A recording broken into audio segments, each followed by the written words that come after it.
Welcome back to the झुंझुना।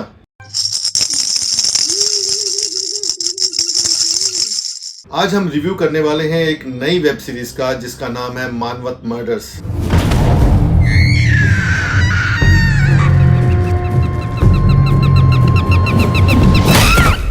ये web series इसी हफ्ते सोनी लिव ऐप पर रिलीज हुई है। मानवत मर्डर्स उन कत्लों की एक सच्ची कहानी है जो आज से करीब 50 साल पहले महाराष्ट्र के विदर्भ इलाके में अंजाम दिए गए थे। एक के बाद एक के बाद एक के बाद एक 7 कत्ल सिर्फ 14 महीनों में। इस केस ने पुलिस की नींद हराम कर दी थी। कोई क्लू मिल ही नहीं रहा था, लेकिन बाद में एक ईमानदार ऑफिसर ने मुंबई से जाकर इस केस को सॉल्व किया। ये वेब सीरीज उसी सच्ची घटना पर आधारित है। अक्सर ये होता है कि जब सच्ची घटनाओं पे कोई वेब सीरीज या कोई फिल्म बनती है तो उसमें सच्चाई दिखाने के चक्कर में हम क्रिएटिविटी को भूल जाते हैं या उसमें कहीं ना कहीं कुछ कमी रह जाती है। लेकिन मानवत मर्डर्स देखते हुए आपको लगेगा कि वाह, शुरू में पेस थोड़ी ढीली है, हल्की है, लेकिन वही पेस आपको पसंद आने लगती है क्योंकि रियलिटी को और ज़्यादा नज़दीक से महसूस करने के लिए बहुत तेज़ी भी ज़रूरी नहीं होती। उस ढीली पेस से चलते हुए वेब सीरीज रवा होती है और एपिसोड दर एपिसोड आपका इंटरेस्ट बढ़ता जाता है और आखिर में जाके पता लगता है, पर्दा खुलता है, असली कातिल कौन है।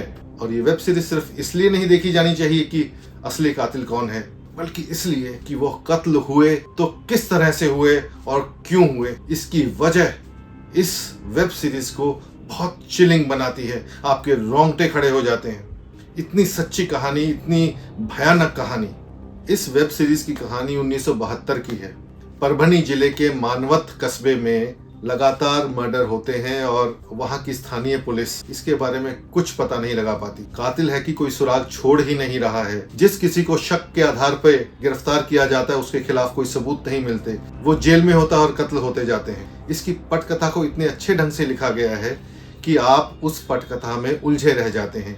आप जब इस वेब सीरीज को देखेंगे तो अब आपको पता चलेगा कि डायलॉग मैच कट कितना प्रभावशाली हो सकता है, खासकर एक क्राइम सीरीज में। एक सीन यहाँ चल रहा है और वैसा ही कुछ सीन कहीं और चल रहा है और दोनों को मैच किया गया है और इस वजह से वेब सीरीज स्लो होने के बाद भी आपका इंटरेस्ट बनाए रखती है। इस पूरी कहानी के नायक हैं डीसीपी रमाकांत कुलकर्णी।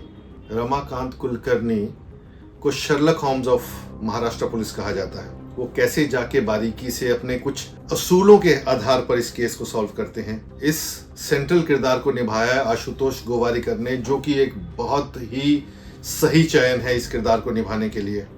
इस केस को सफलता से सॉल्व करने के बाद डीसीपी रमाकांत कुलकर्णी ने किताब लिखी। उसी किताब को बेस बनाकर इस वेब सीरीज को तैयार किया गया है। इस वेब सीरीज की खासियत ये है कि सभी कलाकारों ने कमाल की एक्टिंग की है, जैसे वो कैरेक्टर उनके लिए ही बना है। खासकर रुक्मिणी बाई और समिंद्री बाई के दोनों कैरेक्टर्स। रुक्मिणी बाई के कैरेक्टर को निभाया है सोनाली कुलकर्णी ने।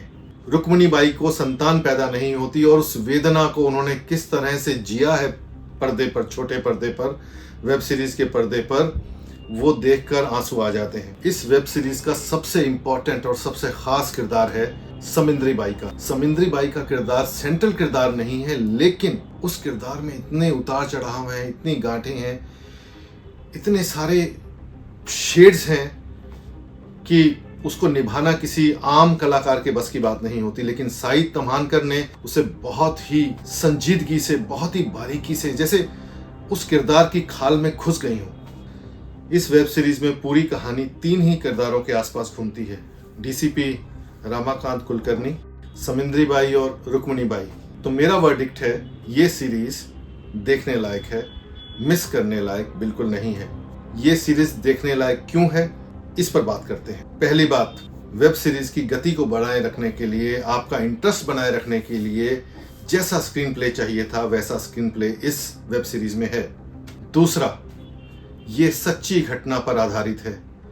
जब कोई प्रोग्राम, कोई सीरीज सच्ची घटना पर आधारित हो तो आपको एक अलग तरह का कनेक्ट महसूस होता है। आप जानते हैं कि ये घटनाएं, ये क्राइम, ये अपराध, ये जुर्म आपके समाज में, आपके आसपास कहीं हुए हैं और आगे भी हो सकते हैं।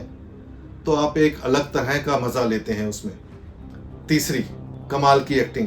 आशुतोष गोवारिकर, रुक्मणी बाई के किरदार में सोनाली कुलकर्णी, समिंद्री बाई के किरदार में साई तम्हानकर, ये तीनों कमाल हैं। उसके अलावा बाकी और जो भी कलाकार हैं, शरद सराफ का नाम मैं लेना चाहूंगा, उन्होंने सब इंस्पेक्टर शुक्ला की भूमिका की है और बहुत कमाल से निभाई है। चौथा पॉइंट, इस वेब सीरीज की गति। जो गति शुरू में आपको उबाऊ लगती है, बोझिल लगती है, वही गति इस वेब सीरीज में आपको सच्चाई के करीब बनाए रखती है। तो मैं इस वेब सीरीज को 5 में से दूंगा 4.5 स्टार। ये वेब सीरीज अवेलेबल है सोनी लिव पर और आप किसी कीमत पर इसे मिस करना नहीं चाहेंगे। लेकिन ये वेब सीरीज बच्चों के साथ नहीं देखें, क्योंकि इसमें खून खराबा बहुत है, बच्चे विचलित हो सकते हैं। आप भी ध्यान रखिए, बहुत सारे सीन आपको भी विचलित कर सकते हैं, लेकिन ये वेब सीरीज आप देखिएगा ज़रूर। और हाँ, आपके प्यार से हमें हौसला मिलता है। Please like this video and also subscribe to our channel और बेल आइकन दबाना मत भूलिए, क्योंकि आगे भी आपको हम अच्छे से अच्छा कंटेंट देने की कोशिश करते रहेंगे। बाय, नमस्ते।